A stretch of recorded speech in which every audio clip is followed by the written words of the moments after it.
জয় মা চামুণ্ডা। 10 মাৰ্চ 2025 সোমবাৰৰ বিষয়ে আমি ৰাশিফল ক'বলৈ ওলাইছো। আজি হৈছে ফাগুন মাহৰ শুক্লপক্ষৰ একাদশী আৰু দ্বাদশী তিথি দুইটাই পৰিব আৰু আজি নক্ষত্ৰ থাকিব পুষ্য নক্ষত্ৰ। আজি কৰণ থাকিব বৃষ্টিকৰণ আৰু ববকৰণ আৰু যোগ থাকিব কুভন যোগ। আজি দিনটোত যিসকল শিশু জন্মগ্ৰহণ কৰিব তেওঁলোকৰ জন্ম ৰাশি বা চন্দ্ৰ ৰাশি হ'ব কৰ্কট ৰাশি আৰু আজিৰ দিনটোত যিসকল কন্যা পুষ্পিতা হ'ব তেওঁলোকৰ তুলনি বিয়াৰ যোগ হ'ব বৃষা যোগ। আজি অভিজিত মুহূৰ্তটো থাকিব দুপৰীয়া 12:08 পৰা 12:55 দুপৰীয়ালৈকে আৰু ৰাহু কালটো থাকিব পুৱা 8:05 পৰা 9:34 পুৱালৈকে। আজি দিশকোণটো পূৰ্ব দিশত থাকিব। এতিয়া আহকচোন আমি মেষৰ পৰা মীনলৈকে প্ৰত্যেকটো ৰাশিৰ ফল জন্ম ৰাশি বা চন্দ্ৰ ৰাশিৰ আধাৰত নিৰ্ণয় কৰিম। ভিডিঅ'টো শেষলৈকে চাবলৈ নাপাহৰিব, কাৰণ শেষত আমি সদায় জ্যোতিষ শাস্ত্ৰৰ লগত জড়িত বা জন্ম কুণ্ডলীৰ লগত জড়িত এটা আমি ৰহস্য বা যিকোনো সূত্ৰ এটা আমি কওঁ। প্ৰথমতে আমি মেষ ৰাশিৰ বিষয়ে ক'বলৈ ওলাইছো। মেষ ৰাশিয়ে আজি নিজৰ সুখবিলাক বেলেগৰ লগত বাটিবলৈ চেষ্টা কৰিব। নিজৰ সুখক লৈ নিজে আনন্দ কৰাৰ লগতে আনকো আনন্দ দিবলৈ চেষ্টা কৰাটো আপোনালোকৰ স্বাস্থ্যৰ কাৰণে শাৰীৰিক আৰু মানসিক দুইটা পক্ষতে খুব ভাল হ'ব। বেপাৰ বাণিজ্যৰ লগত জড়িত হৈ থকা লোকসকলৰ কাৰণে আজি যিকোনো মহত্বপূৰ্ণ সিদ্ধান্ত আজি ল'বলগীয়া হ'ব পাৰে, গতিকে সিদ্ধান্ত ভালকৈ ল'ব আৰু সিদ্ধান্ত লোৱাৰ কাৰণে আজি ভাল সময়। আৰ্থিক সহায় আজি আপোনালোকে ল'ব লগা হ'ব পাৰে কাৰোবাৰ পৰা। আৰ্থিক দিশত আৰু অকণমান ধৰক অলপ প্ৰয়োজন হ'ব বেলেগৰ পৰা, তেনেকুৱা আপোনালোকৰ হ'ব পাৰে। পৰিবাৰৰ লগত আপোনালোকে গুৰুত্বপূৰ্ণ কথাবিলাক আপোনালোকে ভালকৈ ডিছকাছ কৰিব লাগিব আৰু পৰিয়ালৰ যিখিনি সমস্যা হৈ আছে, যিখিনি বস্তু তেওঁলোকক লাগে সেই বস্তুবিলাকত আপোনালোকে গুৰুত্ব দিব লাগিব, নহ'লে সদস্যবিলাকৰ মন বেয়া হ'ব পাৰে। আজি আপোনালোকৰ কাৰ্যক্ষেত্ৰত উন্নতি কৰিবলৈ নিজক কিছু ঘঁহা পিহা কৰা দৰকাৰ হ'ব, অকণমান নিজকে আৰু উজ্বলোৱাটো দৰকাৰী হ'ব। আজি আপোনালোকৰ কাৰণে ভাগ্যাংকটো হ'ব 6 নম্বৰ। এতিয়া আহকচোন আমি বৃষ ৰাশিৰ বিষয়ে আলোচনা কৰিম। বৃষৰ কাৰণে জীৱনৰ আনন্দ ল'বলৈ আপোনালোকে সকলো বস্তুতে আপোনালোকে ওপৰা ওপৰি নকৰিব। কিবা এটা বস্তু প্ৰাপ্তি কৰিবলৈ বুলি বা কিবা এটা বস্তু পাবলৈ বুলি অধিক বেছি উতাবলা হোৱা, বহুত বেছি দৌৰা-দৌৰি কৰা, যিকোনো বস্তুতে অতি ৰঞ্জিত কৰাটো আপোনালোকৰ কাৰণে বেয়া হ'ব পাৰে। অকণমান ধৈৰ্য ধৰি ভালকে আনন্দ ল'বলৈ হ'লেওতো ধৈৰ্য লাগিব। আনন্দ আপোনালোকে তেতিয়াহে উপভোগ বা অনুভৱ কৰিব পাৰে যেতিয়া আপোনালোকৰ এটা নিৰ্দিষ্ট ধৈৰ্য বা নিৰ্দিষ্ট এটা ধাৰাত বস্তুবিলাক প্ৰবাহিত হয়। অতিপাত হৈ গ'লে এতিয়া যেনেকৈ বহুত বেছি জলদি খালে আমি টেষ্ট নাপাওঁ, বহুত বেছি গৰম হৈ থাকিলে বস্তুটোত কি নিমখ কি মছলা আমি একো সোৱাদ নাপাওঁ, তেনেকুৱা ধৰণৰ কথাবিলাক হৈ যায়। গতিকে অকণমান সেইবিলাক গুৰুত্ব দিব আৰু কোনোবা নিবিচৰা আলহী আহিব পাৰে, যিজন আলহী আহিলে ধৰক আপোনাৰ ভাল নালাগে, তেনেকুৱা আলহী আজি আপোনাৰ ঘৰলৈ আগমন হ'ব পাৰে। যোগ আৰু আধ্যাত্মিক ক্ষেত্ৰৰ লগত আপোনালোকে জড়িত হোৱাটো ভাল হ'ব। আপোনালোকৰ স্বাস্থ্যটোৰ কাৰণে সেইটো খুব দৰকাৰী। আজি আপোনালোকে কোনোবা ঐতিহাসিক ঠাইত পৰিবাৰৰ লগত ফুৰিবলৈ যাব পাৰে আৰু টকা পইচা আপোনালোকৰ অযথা আজি অলপ খৰচ হ'ব পাৰে। আলহী অহাৰ কাৰণেও টকা পইচা খৰচ হ'ব পাৰে বা নিজে ফুৰা চকা কৰিও টকা পইচা অবাবত খৰচ হ'ব পাৰে। আপোনালোকে ওলাই গৈ পেলাই আজি অকণমান আনন্দ উপভোগ কৰাটো ভাল হ'ব। আজি অকণমান আপোনালোকে টাইম স্পেণ্ড কৰাটো ভাল লগা মানুহৰ লগত, ভালপোৱা মানুহৰ লগত বা নিজৰ পৰিবাৰৰ লগত টাইম স্পেণ্ড কৰাটো বা অকলে অকণমান নিজান ঠাইত নিজে ওলাই গ'ল অকণমান টাইম স্পেণ্ড কৰি খোলা হাৱা খাই আহিলে আপোনালোকৰ কাৰণে আনন্দৰ বৃদ্ধিৰ কাৰণে ভাল হ'ব। জীৱন সংগীৰ আপোনাৰ প্ৰতি আজি গভীৰ এটা আকৰ্ষণ অনুভৱ কৰিব পাৰে। আপুনি দেখা পাব যে জীৱন সংগীয়ে আপোনাৰ ফালে বেছিকৈ ঢাল খাইছে বা আপোনাক বহুত বেছি গুৰুত্ব দিছে বা আপোনাৰ প্ৰতি এটা বিশেষ আকৰ্ষণ আপোনালোকে দেখিবলৈ পাব পাৰে। আজি আপোনালোকৰ ভাগ্যাংকটো হ'ব 5 নম্বৰ। এতিয়া আহকচোন আমি মিথুন ৰাশিৰ বিষয়ে আলোচনা কৰিম। মিথুন ৰাশিৰ লোকসকলে আজিৰ দিনটোত নাকাৰাত্মক বস্তুবিলাকৰ পৰা নিজকে যিমান আঁতৰাই ৰাখিব পাৰে সিমানে তেওঁলোকৰ মানসিক স্বাস্থ্যৰ কাৰণে ভাল হ'ব। মানসিক স্বাস্থ্যটো ভাল কৰি ৰখাটো বহুত বেছি জৰুৰী। শাৰীৰিক স্বাস্থ্যটো এনে ভালে থাকিব যদি আপোনালোকৰ মানসিক স্বাস্থ্যটো ভালে থাকে। গতিকে যিকোনো সৌন্দৰ্য আপোনালোকে উপভোগ কৰিবলৈ চেষ্টা কৰক, প্ৰকৃতিৰ মাজত থাকিবলৈ চেষ্টা কৰক, প্ৰকৃতিৰ লগত কিবা নহয় কিবা আপোনালোকে আদান প্ৰদান কৰিবলৈ চেষ্টা কৰক। সৌন্দৰ্য উপভোগ কৰিবলৈ আপোনালোকে প্ৰকৃতিৰ মাজলৈ বা প্ৰকৃতিৰ বুকুলৈ পাহাৰ হওক, জংঘল হওক, তেনেকুৱা ফুলনি হওক বা পানীৰ কিনাৰত হওক, তেনেকুৱা ঠাইলৈ আপোনালোকে যাব পাৰে। আৰু দান পুণ্য আজি আপোনালোকে কৰিলে ভাল হ'ব। দান পুণ্যৰ লগত জড়িত হ'লেও মানসিক শান্তিটো অকণমান বৃদ্ধি পায়। মানসিক সন্তুষ্টি পাবলৈ আপোনালোকে যিকোনো প্ৰকাৰে আজিৰ দিনটোত চেষ্টা কৰাটো ভাল হ'ব।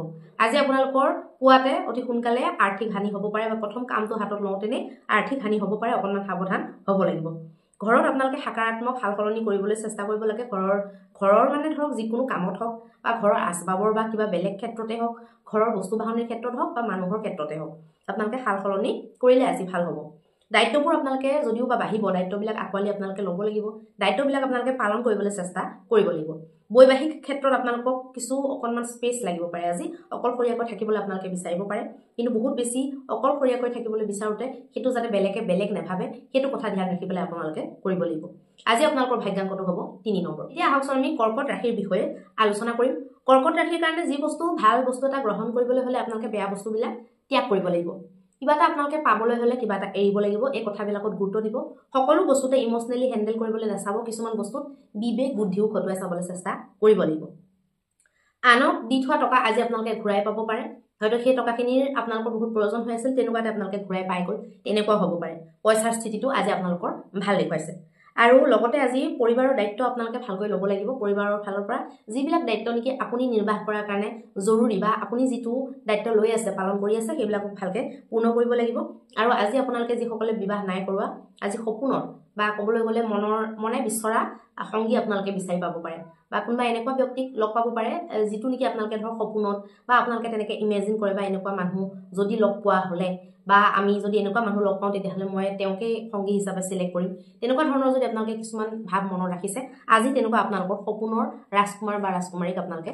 লগ পাব পাৰে আজি আপোনালোকৰ কাৰণে ভাগ্যাংকটো হ'ব 7 নম্বৰ এতিয়া আহকচোন আমি সিংহ ৰাশিৰ বিষয়ে আলোচনা কৰিম সিংহ ৰাশিৰ কাৰণে যিকোনো ভয় শংকা বহু ধৰণৰ ভাৱ আপোনালোকৰ মনলৈ আহিব কিন্তু সেইবিলাকত আপোনালোকে বিজয় প্ৰাপ্তি কৰিব লাগিব কণ্ট্ৰল বনাই ৰাখিব লাগিব আৰু লাহে লাহে আপোনালোকৰ কিবা যদি ভয় আছে কিবা যদি তেনেকুৱা মনত ভাৱ আছে আপোনালোকৰ লাহে লাহে আঁতৰি গুচি যাব সমস্যা বহুতো আহিব আপোনালোকৰ ডিপলি ভালকৈ ভাবিলে আপোনালোকে গম পাব যে সেইবিলাক আচলতে তেনেকুৱা সমস্যা নহয় যেনেকুৱা বুলি আপুনি ভাবিছে সেইবিলাক লাষ্টত আপোনালোকৰ চাবোনৰ ফেন নিচিনা আপোনালোকৰ অনুভৱ হ'ব মানে ফুৱাই দিলে উৰি যোৱা নিচিনা সমস্যা বুলিহে আপোনালোকে পিছত গম পাব কিন্তু প্ৰথমতে আপোনালোকে বহুত হয়তো ভয় খাব পাৰে নিচাযুক্ত বা শৰীৰৰ ক্ষতিকাৰক সকলো বস্তুৰ পৰা দূৰত্ব বনাওক সেইবিলাক বস্তুৰ মানে সমীপলৈও যদি যায় আজি দিনটোত আপোনালোকৰ বাবে ক্ষতি নিশ্চিত আজি দিনটোত কৰবাত ইন্টাৰভিউ দিয়াৰ কাৰণে যদি নিজে ধৰক ডেট সিলেক্ট কৰিবলৈ দিছে ইন্টাৰভিউ দিয়াৰ কাৰণে আৰু বায়োডাটা দিয়াৰ কাৰণে আপোনালোকৰ ভাল আপোনালোকে দিব পাৰে জীৱন সংগীৰ সৈতে আপোনালোকে সময় কটাব আৰু সময় কটাই আপোনালোকে নৰ্মেলিটো ভালে পাব কিন্তু স্বাস্থ্যজনিত কিবা সমস্যাৰ কাৰণে আপোনালোকৰ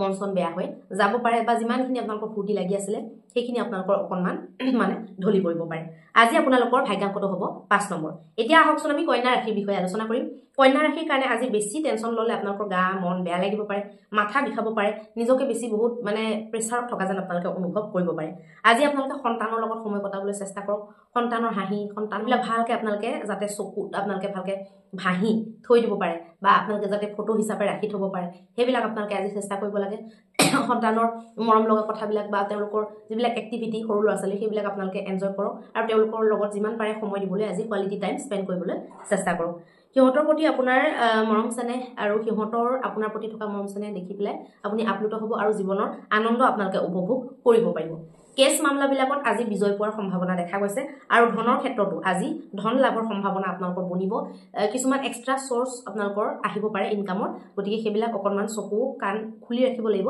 তেতিয়াহে আপোনালোকে হয়তো গমিব পাৰিব পাৰে কাৰ্যক্ষেত্ৰত আপোনালোকৰ বাবে অনুকূল হ'ব সময় কাৰ্যক্ষেত্ৰত একো অসুবিধা নাই দেখুওৱা জীৱন সংগীৰ ফালৰ পৰাহে আপোনালোকৰ ভাৱনাত্মক প্ৰহাৰ আহিব পাৰে গতিকে সাৱধান হ'ব লাগিব আজি আপোনাৰ ভাগ্যাংকটো হ'ব 3 নম্বৰ এতিয়া আহকচোন আমি তুলা ৰাশিৰ বিষয়ে আলোচনা কৰিম তুলা ৰাশিৰ কাৰণে এনাৰ্জি লেভেলটো আপোনালোকৰ আজি ভাল থাকিব যিকোনো কাম কৰাৰ কাৰণে আপোনালোকে এনাৰ্জেটিক আজি অনুভৱ কৰি থাকিব পাৰিব আপুনি আজি সহায় বিচাৰিব পাৰে আপোনালোকৰ পৰা পইচাৰ বা একদম ডাইৰেক্ট কিবা মানুহজনকে ধৰক লগা হ'ল নহলে পইচা লগা হ'ল এনেকুৱা দুইটাৰ ভিতৰত এটা আপোনালোকৰ হ'ব পাৰে কিন্তু পইচাৰ ক্ষেত্ৰত এটা কথা ধ্যান ৰাখিব যে জুখতকৈ বেছি যদি ব্যয় কৰে এদিনত আপোনাৰ কাৰণে কিমান ধৰক লিমিট ব্যয় কৰাৰ কাৰণে আপুনি কিমান ব্যয় কৰিব পাৰে সেইটো চাইহে আপোনালোকে খৰচ কৰিব নহলে নিজৰ জীৱনতে সমস্যা আহি পৰিব পাৰে নিজৰ মনটোত অশান্তি কৰি পেলাই লোকৰ ভাল কৰাটো মই সেইটো পক্ষপাতী নহয় আৰু কিছু কিছু ক্ষেত্ৰত কৰিব লাগে মানে তেনেকুৱা যদি নকৰে পৃথিৱীতনো কিনো আপোনাৰ মনুষ্য জন্মনো কি সফলতা থাকিব কিন্তু তথাপিও আজিৰ জীৱনত চাবলৈ গ'লে যিসকলে টাউনৰ বাসিন্দা যিসকলে জলকীয়া আৰু নেমু এটাও হয়তো কিনি খায়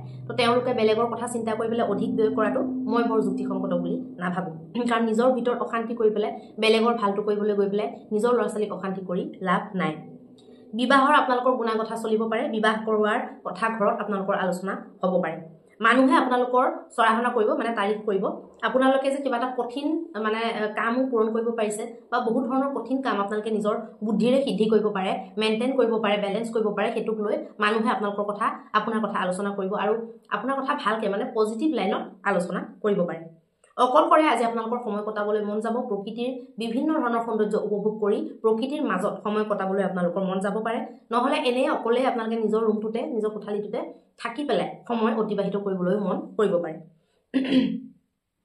বিবাহৰ সময়ত যিসকল বিবাহিতা তেওঁলোকৰ কাৰণে এইটো ফল গঠন কৰা হৈছে বিবাহৰ যিখিনি নিয়ম নীতি বা বিবাহৰ হোমৰ অগ্নিৰ ওচৰত যিখিনি হাত বচন দিয়া হয় যাৰ যেনেকুৱা নিয়ম আৰু ধৰক সেই বস্তুবিলাকৰ যে আপোনাৰ জীৱনত বা আপোনাৰ বৈবাহিক জীৱনটোত যে সত্যতা আছে বা কিবা যে পজিটিভ প্ৰভাৱ আছে সেইটো আজি আপোনালোকে অনুভৱ কৰিব আৰু সেইবিলাকক লৈ পেলাই আপোনালোকে উৎসাহ আৰু উৎফুল্লিত হৈ থাকিব পাৰে।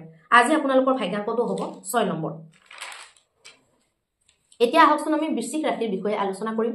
বৃশ্চিক ৰাশিৰ কাৰণে আপোনালোকে ৰাতি দেৰিলৈকে আজি দিনটোত কাম নকৰিব, যিমান পাৰে কম কাম কৰিব আৰু আপোনালোকে অকণমান মাজত ৰেষ্ট লৈ কাম কৰিব লাগিব, নহ'লে আপোনালোকৰ স্বাস্থ্য বেয়া হ'ব পাৰে। কেৱল বৰ্তমানৰ কথা নাভাবি পেলাই আপোনালোকে ভৱিষ্যতৰ কথাও ভাবিবলৈ চেষ্টা কৰিব। অকণমান ভৱিষ্যতৰ দৃষ্টিৰে নিজৰ জীৱনটোক চাবলৈ চেষ্টা কৰিলে আপোনালোকৰ কাৰণে ভাল হ'ব। পৰিবাৰৰ দায়িত্ববোৰ পাহৰি নাযাব, আপোন পাহৰা নহ'ব। বাকী সকলো কামৰ লগতে পৰিবাৰৰ চিন্তা, পৰিবাৰৰ দায়িত্ববিলাক আপোনালোকে চাব লাগিব, পালন কৰিব লাগিব, নিজৰ যিখিনি কৰ্তব্য নিজে কৰিব লাগিব। আপোনাৰ জীৱনসংগীয়ে আপোনাক যদি শাসন কৰে, সেই শাসনৰ পিছফালে কিবা এটা আপোনাৰ ভাল, আপোনাৰ শুভ চিন্তা নিহিত হৈ থাকে, সেই কথাটো আপুনি হৃদয়ঙ্গম কৰিব লাগিব আৰু আপুনি সেইবিলাক ভাবি চিন্তি চালি জাৰি চাই পেলাই আপুনি সেইমতে নিয়ন্ত্ৰিত হ'ব লাগিব। কাৰণ আপোনাৰ কাৰণে কোনোবাই কিবা এটা অকণমান যদি ৰাফ বা টাফ কৰিছে, তেতিয়াহ'লে তাত আপোনাৰে কিবা এটা মংগল যে সোমাই আছে, সেই কথাবিলাক আপুনি বুজি পাবলৈ চেষ্টা কৰিব লাগিব, সেইবিলাকত খং উঠি লাভ নহ'ব। আজি আপোনালোকৰ ভাগ্যাংকটো হ'ব 7 নম্বৰ। এতিয়া আহকচোন আমি ধনু ৰাশিৰ বিষয়ে আলোচনা কৰিম। ধনু ৰাশিৰ কাৰণে নিজৰ মনে ভাল পোৱা যিকোনো কাম আপোনালোকে আজি কৰিবলৈ চেষ্টা কৰক, নিজৰ মনটোক শান্তি দিবলৈ চেষ্টা কৰক। আৰ্থিক দিশটো আপোনালোকৰ আজি বিশেষ মজবুত দেখাইছে, ধন আহাৰ বিভিন্ন ধৰণৰ ৰাস্তা আজি বনিব পাৰে। প্ৰেম জীৱনত অৱশ্যে আজি খুটখাট অকণমান আপোনালোকৰ লাগি থাকিব, বৰ বেছি স্মুথ নাই দেখুৱা প্ৰেম জীৱনটো, কিন্তু পিছলৈ ৰাতিলৈ বা ধৰক আবেলিলৈ আপোনালোকৰ এইটো ঠিক হৈ যাব। দিনটো যদিও বা লাগি থাকে, গধূলিলৈ আপোনালোকৰ আকৌ আগৰ নিচিনা হৈ যাব আৰু মানসিক শান্তিটো আকৌ আপোনালোকে ঘূৰাই পাব। বৈবাহিক জীৱনত আজি পতি পত্নীৰ উচ্চ বৈবাহিক সুখ লাভৰ সম্ভাৱনা দেখুৱাইছে বা উচ্চ বৈবাহিক সুখ উপভোগ কৰাটো দেখুৱাইছে। আজি আপোনালোকৰ ভাগ্যাংকটো হ'ব 4 নম্বৰ। এতিয়া আহকচোন আমি মকৰ ৰাশিৰ বিষয়ে আলোচনা কৰিম। মকৰ ৰাশিৰ কাৰণে অবাঞ্ছিত কথাবিলাক আপোনালোকে মনত যদি আহি আছে বা নিজে যদি ইচ্ছাকৃতভাৱে ভাবি আছে বা নেভাবা নিশ্চিন্তা কথা যদি মনলৈ আহি আছে, সেই বস্তুবিলাকক অকণমান অংকুশ লগাবলৈ চেষ্টা কৰিব লাগিব। আধ্যাত্মৰ লগত জড়িত হৈ কৰে নে বেলেগ কিবা বস্তুত আপোনালোকে মাইণ্ডটো ডাইভাৰ্ট কৰে, সেইটো নিজৰ কথা, আপোনালোকে খালি সেইটো কৰিব লাগে। শাৰীৰিক ব্যায়াম আপোনালোকে কৰিব লাগিব, শাৰীৰিক ব্যায়াম আপোনালোকৰ কাৰণে দৰকাৰী। ব্ৰেইনটো ক'ৰবাত নহয় ক'ৰবাত আজি আপোনালোকে ইউজ কৰি থাকিবলৈ চেষ্টা কৰিব, পেলাই নথব, মানে বেলেগ বস্তু আহিবলৈ নিদিব। কাম কাজ ক'ত মানে কি কৰিলে কি সফল হ'ব পাৰি বা কি প্লেনিং আপুনি এনেকুৱা কৰিব পাৰে যিটোলৈকে আপোনাৰ জীৱনটো অকণমান স্মুথ কৰিব পাৰে আৰু ভাল কৰিব পাৰে, আপডেট কৰিব পাৰে, সেনেকুৱা ধৰণৰ বস্তুবিলাক আপোনালোকে ব্ৰেইনত খটুৱাই থাকিলে ভাল হ'ব। আবেলিৰ ফালে আপোনালোকে কিছু সুন্দৰ মুহূৰ্ত অতিবাহিত কৰিব পাৰে নিজৰ প্ৰিয়জনৰ লগত, কিবা তেনেকুৱা ভাল যোজনা বনিব পাৰে। কাম কাজ সম্বন্ধীয় বিবাদ যাতে নহয় এইবিলাকৰ চকু দিব, নিজৰ কাৰ্যক্ষেত্ৰৰ লগত জড়িত বিবাদে আজি আপোনাক ক্ষতি কৰিব পাৰে। বৈবাহিক জীৱনত আপোনালোকৰ সুখৰ খবৰ এটাই আজি আপোনালোকক বহুত উল্লাসিত কৰি তুলিব পাৰে, হয়তো ঘৰুৱা হ'ব পাৰে, নহয় কেৰিয়াৰৰ দিশৰ হ'ব পাৰে। আপোনালোকৰ কিবা এটা সুখৰ খবৰ অহাৰ সম্ভাৱনা দেখা গৈছে। আজি আপোনালোকৰ ভাগ্যাংকটো হ'ব 4 নম্বৰ। এতিয়া আহকচোন আমি কুম্ভ ৰাশিৰ বিষয়ে আলোচনা কৰিম। কুম্ভ ৰাশিৰ কাৰণে আজি আপোনালোকৰ হাঁহিটোৱে নিজৰ জীৱনত আৰু বেলেগৰ জীৱনত দুইটাতে আপোনালোকৰ মানে পোহৰৰ সৃষ্টি কৰিব পাৰে। গতিকে আপোনালোকে হাঁহি মানে হাঁহিৰো দুটা ভাগ আছে, এটা হৈছে নৰ্মেল হাঁহি, এটা হৈছে হাস্যৰসৰ হাঁহি আৰু এটা হৈছে উপহাস কৰাৰ হাঁহি। গতিকে হাঁহিকেইটাৰ মাজত পাৰ্থক্য ৰাখি পেলাই আপোনালোকে লোকৰ জীৱনত হাঁহি বিয়পাবলৈ চেষ্টা কৰিব লাগে। দৌৰা দৌৰিকৈ আজি নিৱেশ নকৰিব। যিসকলে ডেইলি ইনভেষ্ট কৰাটো তেওঁলোকৰ নিচিনা হৈ গৈছে, তেওঁলোকৰ কাৰণে কৈছোঁ, ইনভেষ্ট কৰোঁতে আজি আপোনালোকে বেছি দৌৰা দৌৰিকৈ নকৰিব, সাৱধানে কৰিব। যদি একো বিশেষ বুজি নাপায় পাৰিলে নকৰিব। প্ৰেম ক্ষেত্ৰত আপোনালোকে সময় দিব নোৱাৰাৰ কাৰণে নিৰাশা আৰু হতাশা প্ৰেমত আহিব পাৰে বা প্ৰেম জীৱনটো বহুত স্মুথকৈ আজিৰ দিনটোত নচলিব পাৰে। জীৱনসংগীক আপোনালোকে সময় দিবলৈ সোনকালে ঘৰলৈ ঘূৰিবলৈ চাব। ঘূৰিও আহিব, কিন্তু ৰাস্তাত আপোনালোকে ক'ৰবাত ফচি যাব পাৰে, গাড়ী মটৰৰ জাম লাগিব পাৰে ৰাস্তাত বেছিকৈ, নহ'লে বিভিন্ন কিবা সমস্যাৰ কাৰণে আপোনালোকৰ আল্টিমেটলি গৈ পেলাই দেৰিয়ে হৈ গ'লগৈ, ধৰক তেনেকুৱা ঘটিব পাৰে। আপোনালোকৰ কাৰণে খাদ্য বস্তুৰ প্ৰতি আজি বিশেষ আপোনালোকৰ ধ্যান যাব। কেনেকৈ কোনটো বস্তু কেনেকৈ বনাই খালে ভাল হ'ব, কেনেকৈ বনাই খালে বহুত ভাল লাগিব, সোৱাদ লাগিব, আৰু কেনেকৈ আপোনালোকে ভাতকেইটা বহুত আজি টেষ্টি কৰিব পাৰি, হাজবেণ্ড ৱাইফে মিলি সেইবিলাকত আপোনালোকে লাগি থাকিব পাৰে। বা ৰাতিলৈ, দিনত যদি আপুনি ঘৰত নাথাকে ৰাতিলৈ লাগিব পাৰে, আৰু যদি দিনত থাকে তেতিয়াহ'লে আপোনালোকে দিনতো কৰিব পাৰে। আজি আপোনালোকৰ ভাগ্যাংকটো হ'ব 2 নম্বৰ। এতিয়া আহকচোন আমি মীন ৰাশিৰ বিষয়ে আলোচনা কৰিম। মীন ৰাশিৰ কাৰণে সুখী হৈ থাকিবলৈ হ'লে আপোনালোকে মানসিক চাপবোৰৰ পৰা আঁতৰি থাকিব লাগিব। মানসিক চাপ লাগিলে যিমানেই নাহক, মুখৰ হাঁহিটো, জীৱনৰ উল্লাসটো আপোনালোকে পাহৰিব নালাগিব, বচাই ৰাখিব লাগিব। কিবা এটা আজি কম হৈছে বা কাইলৈ আকৌ বেছি হ'ব, আগতে বেছি আছিলে এইদিনত কম হৈছে, তেনেকুৱা জীৱনৰ গতি চলিয়ে থাকে, এইবিলাক কোনো ডাঙৰ কথা নহয়। সেইবিলাকক লৈ আপোনালোকে বিশেষ বেছি ব্ৰেইনত প্ৰেছাৰ লোৱাটো ভাল নহ'ব। আজি আপোনালোকে নিজৰ কাৰণে অকণমান নিজক আপডেট কৰাৰ কথা ভাবিলে ভাল হ'ব। সমস্যাবোৰ আপোনালোকৰ ব্ৰেইনত যাতে ঘৰ নকৰে সমস্যাবিলাকে, সেই বস্তুটোত আপোনালোকে বিশেষ ধ্যান দিব, নহ'লে আপোনালোকৰ মানসিক কষ্ট বা মানসিক চাপ দেখা দিব পাৰে। বেলেগৰ লগত আপোনালোকে খৰচ হোৱাৰ আজি যেহেতু দিন গতিকে খৰচত অকণমান কণ্ট্ৰল কৰিব ব্যয় বেছি হ'লে আপোনালোকৰ গোটেই মাহটোৰ বাজেট বেয়া হৈ যাব পাৰে বন্ধুবৰ্গৰ লগত আজি সম্পৰ্ক বেয়া যাতে নহয় তাৰ কাৰণে বিশেষ চেষ্টা কৰিব বন্ধুৰ ফালৰ পৰা যদি বহুত অদ্ভুত কথা এটাও আজি কৈ দিছে আপোনালোকে ভালকে লাইটলি ল'ব বেছি গম্ভীৰকৈ কথাটো লৈ নল'ব জীৱন সংগীৰ লগত ৰোমান্টিক মুহূৰ্ত কটোৱাৰ বাবে আজি বহুত উন্নত সময় আপোনালোকে সেইটো বস্তুৰ উপভোগ কৰিব পাৰে এতিয়া আহকচোন আমি লাষ্টৰ লগত জড়িত বা জন্মকুণ্ডলীৰ লগত জড়িত আমি এটা বিশেষ সূত্ৰ কৈ দিওঁ আপোনালোকৰ জন্মকুণ্ডলীত যদি বুধ যদি কাৰক হৈ নাই আৰু ৰাহু যদি কাৰক হৈ নাই আৰু ৰাহু আৰু বুধ যদি আপোনালোকৰ সপ্তম স্থানত বহুত যদি ওচৰা ওচৰিকৈ থাকে তেতিয়াহ'লে আপোনালোকৰ জীৱন সংগীৰ বুদ্ধি বহুত মানে নিকৃষ্ট পৰ্যায়ৰ হ'ব পাৰে বা বুদ্ধি ভ্ৰষ্ট হ'ব পাৰে বা বহুত ভ্ৰমত তেওঁলোকে থাকিব পাৰে গতিকে নিজৰ লগ্নত বুধ আৰু যদি ৰাহু কাৰক নহয় আৰু আপোনালোকৰ সপ্তমত যদি কেনেবাকৈ বুধ আৰু ৰাহু বহি আছে ডিগ্ৰী ৱাইজ যদি বহুত ওচৰত আছে তেতিয়াহ'লে বিশেষ ক্ষতি কৰিব পাৰে এই ক্ষতিটো আপোনালোকক দ্বাদশত বহি অষ্টমত বহিও আপোনালোকক এই ক্ষতিটো দিব পাৰে বা পঞ্চমত থাকিলেও আপোনালোকে বহুত অশান্তি পাব পাৰে এইটো আপোনালোকে জন্মকুণ্ডলীত চাই ল'ব পাৰে ৰাহু আৰু বুধ থাকিলে ইনে নৰ্মেলি কিছুমান স্থিতিত বহুত ভাল যেনে দশমত যদি ৰাহু আৰু বুধ থাকে ক'ব নালাগে বহুত ভাল আৰু যদি কেনেবাকৈ বুধ আৰু আপোনাৰ ৰাহুৰ যদি কাৰক কুণ্ডলী হয় তেতিয়াতো আৰু কথাই নাই কিন্তু এই বস্তুবিলাক চাব লাগে কোনোবা এটা গ্ৰহ বহি থাকিলে সেই গ্ৰহটোৰ গোটেই জীৱনলৈকে প্ৰভাৱ থাকে গতিকে এতিয়া বুধৰ দশা আছিলে এতিয়াই যে অকল প্ৰভাৱটো দিব ৰাহুৰ দশা আছিলে এতিয়াই যে প্ৰভাৱটো দিব হয় বেছি প্ৰভাৱ দিব সেইটো হয় কিন্তু গোটেই জীৱনৰ কাৰণে প্ৰভাৱটো থাকে গতিকে ভালকৈ চাই তাৰ প্ৰতিকাৰ কৰোৱাব লাগিব ধন্যবাদ